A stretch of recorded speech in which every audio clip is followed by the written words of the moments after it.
You will hear a man arranging a gym membership over the phone. First, you have some time to look at questions 1 to 10.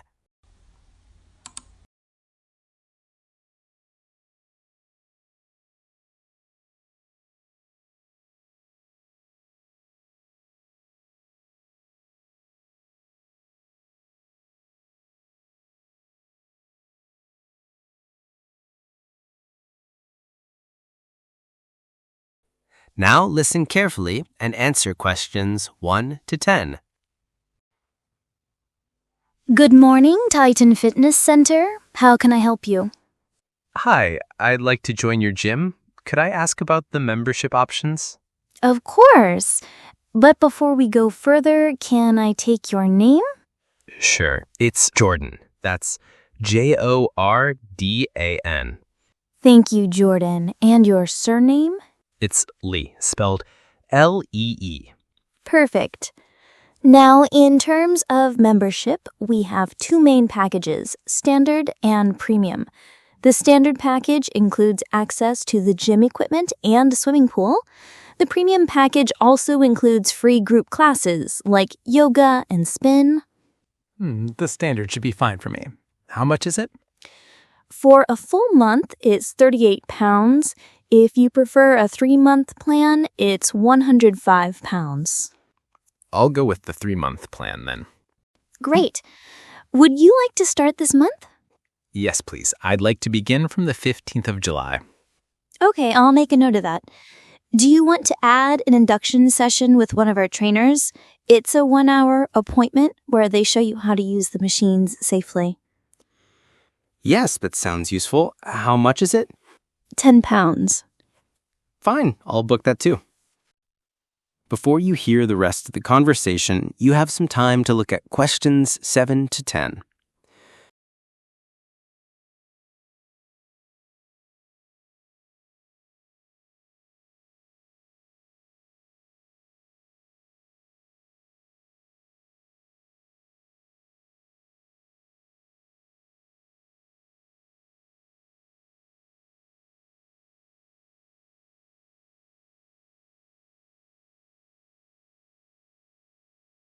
Now listen carefully and answer the rest of the questions. Can I take your phone number, please? Yes, it's 07932 814 556. Thank you. And your email address? It's jordan.lee84@gmail.com. Got it. Lastly, can I confirm your gender for the membership record? Male. Perfect. And finally, the length of stay. Standard membership is flexible, but most people sign up for at least 1 week at a time. 1 week? No, I'll stick with the 3-month plan we discussed. Excellent. That's everything. You'll receive a confirmation email shortly. We look forward to seeing you at Titan Fitness. Thanks a lot. Bye. That is the end of part 1. You now have half a minute to check your answers.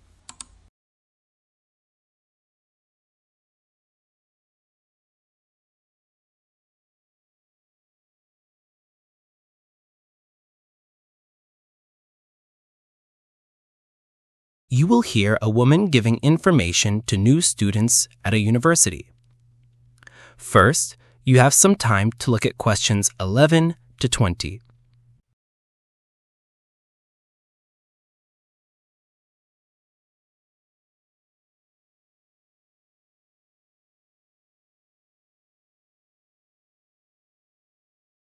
Now listen carefully and answer questions 11 to 20. Good morning, everyone, and welcome to Westfield University. I'd like to introduce you to the main facilities and services you'll be using during your studies. I'll begin with the library. It opens at 8 a.m. and closes at 10 p.m. on weekdays. At weekends, the hours are shorter, finishing at 6 in the evening. If you need a quiet place, the second floor is designated for silent study. The ground floor has the computer section, so it's usually busier. Next is the sports center. Membership is free for all full-time students. This gives you access to the swimming pool, the fitness suite, and the large indoor hall. Group classes like yoga and dance are available too, but those need to be booked in advance because spaces are limited. And finally, the career service. They run workshops to help you write CVs, prepare for interviews, and even manage your online profile. They don't arrange your course timetable or find you accommodation, but they're the best place to go if you want guidance on employment. Before you hear the rest of the talk, you have some time to look at questions 16 to 20.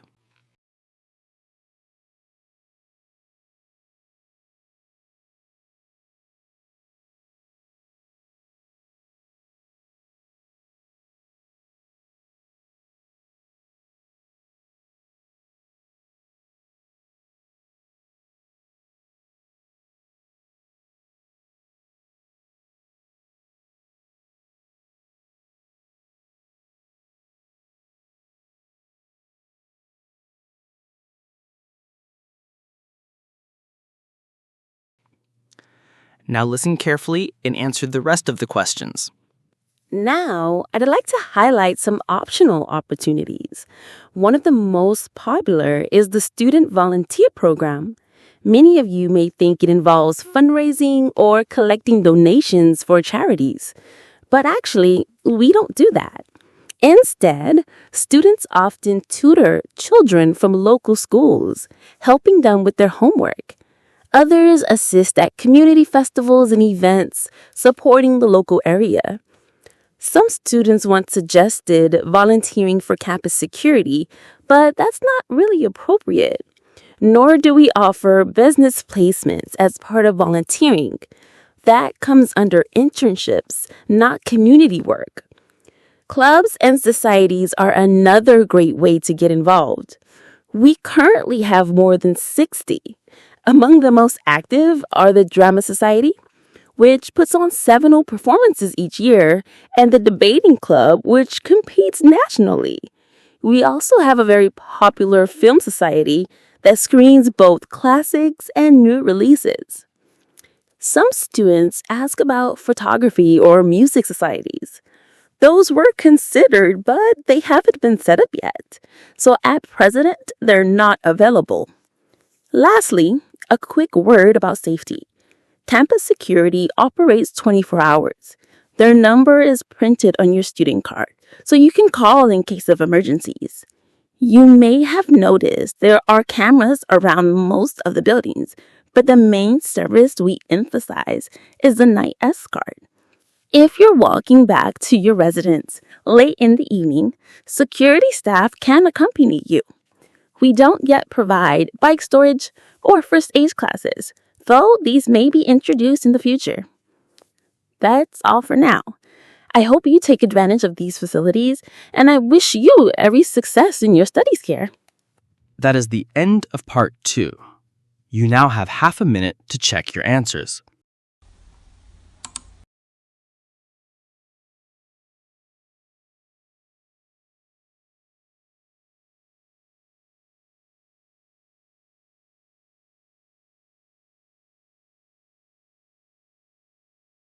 Right.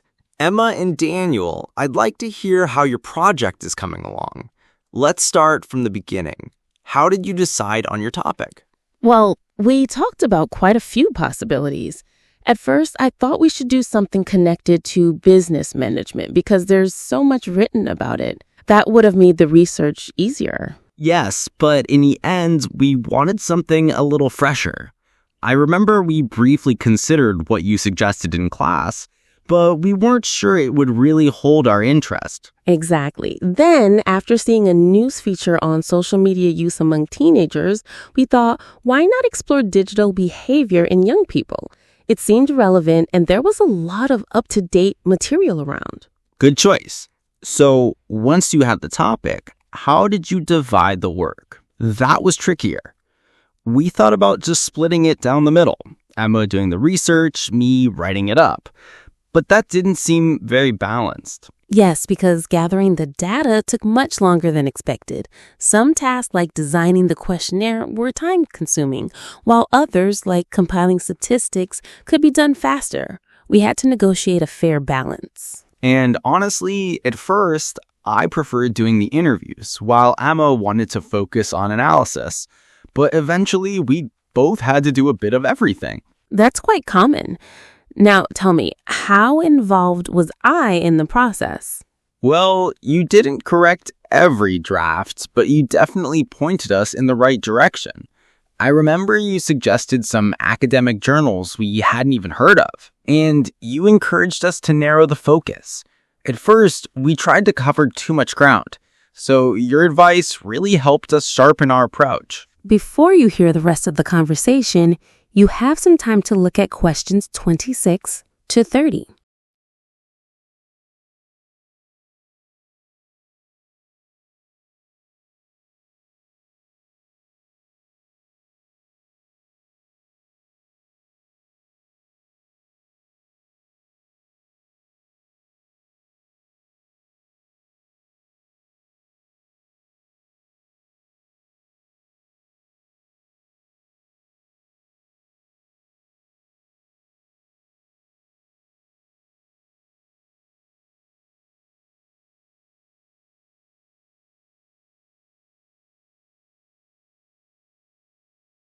Now listen carefully and answer questions 26 to 30. Right. Let's talk about the presentation. How did that go? Well, designing the slides was straightforward, and we both liked using visuals. But the real problem was time. We had so much material we couldn't possibly fit it all in. Yes, we rehearsed several times, and each time it went over the limit. We ended up cutting quite a bit. It wasn't easy deciding what to leave out. Did you have any problems with deciding who would speak? Not really. We shared it equally. Actually, we both wanted to speak, so that was fine. Yeah. The only stressful part was making sure we didn't overlap or repeat points, but otherwise, it went smoothly. And looking back, what would you say you learned most from working as a group? I'd say teamwork. Before, I preferred working alone, but I realized sharing ideas can actually make the work stronger. I agree. We also had to manage our schedules carefully, but the main takeaway was cooperation, learning to adapt to each other's style. That sounds like an excellent outcome. That is the end of part 3. You now have half a minute to check your answers.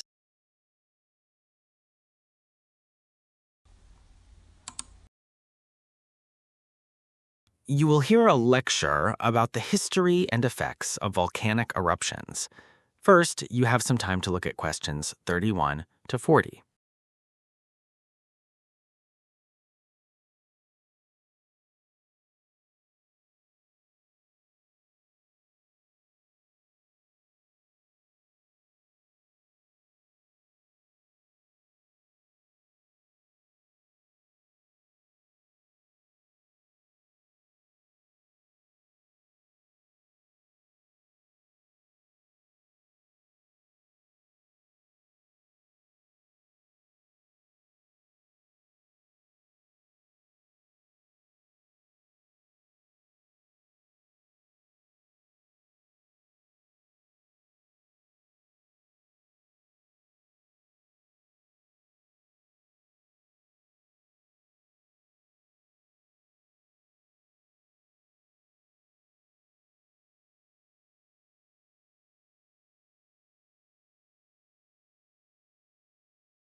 Now listen carefully and answer questions 31 to 40. Good morning, everyone. Today we'll be looking at the global consequences of one of the most powerful volcanic eruptions in recorded history, the eruption of Mount Tambora in Indonesia in 1815. Now, most of you probably know that volcanic eruptions release ash and gases, but what made Tambora so unusual was the sheer volume of material thrown into the atmosphere. Millions of tons of ash and sulfur dioxides spread across the globe, blocking sunlight for months. The most immediate effect was, of course, local destruction. Entire villages were buried, and tens of thousands of people in Indonesia lost their lives directly. But what I want to focus on is the global impact. In Europe, the following year became known as the year without a summer. Temperatures fell sharply, and farmers faced devastating harvest failures. Food prices rose dramatically, and in some countries there were bread riots. Interestingly, records show that in Switzerland, lake levels dropped so low that ferry services had to be suspended. In North America, the impact was different but equally severe. The region experienced unusually cold weather, with snow falling in June. Crops failed repeatedly, and livestock perished. Diaries from the time describe families slaughtering animals simply because there was no feed available. Infant mortality also rose as malnutrition made children more vulnerable to disease. Meanwhile, in Egypt, the effects were more indirect. The Nile floods, which normally ensured fertile soil for crops, were much lower than usual. As a result, harvests failed and food prices escalated more steeply than in any other part of the world. Some historians argue that this shortage even contributed to political unrest in the region. Even countries far from the eruption zone were not spared. In Iceland, for example, livestock were hit by an epidemic, most likely linked to contaminated feed and colder conditions. The death of animals, of course, meant less food for people, and famine soon followed. So, to summarize, Tambora's eruption led to widespread human and animal suffering. It highlighted the way natural disasters in one part of the world can have long-lasting effects thousands of miles away. Today, with more advanced monitoring, scientists hope we could at least reduce the loss of life if a similar event occurred. But the lesson from Tambora is clear. Our climate system is interconnected, and disturbances in one region quickly spread across the globe. That is the end of part 4. You now have half a minute to check your answers.